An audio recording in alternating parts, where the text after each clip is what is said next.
Donc aujourd'hui, on voit plus en plus la laine de bois qui est un isolant biosourcé. C'est vrai, pour le couper, il est un peu dur, mais bon, il a une très bonne résistance thermique.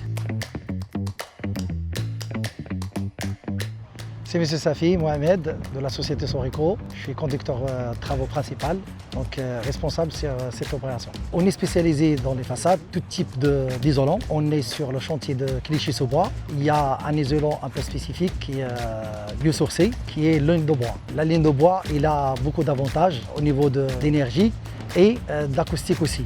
Je vais vous présenter une fois qu'on est devant la façade. La laine de bois, avant de la poser, on fait une préparation du support. On doit nettoyer la façade, on va faire des réparations de support s'il y a de la maçonnerie. Une fois la façade prête, on vient appliquer l'isolant. En commençant bien sûr par un rail de départ, selon l'épaisseur déterminée pour le projet, pour avoir le R attendu. On la colle avec de la colle spéciale.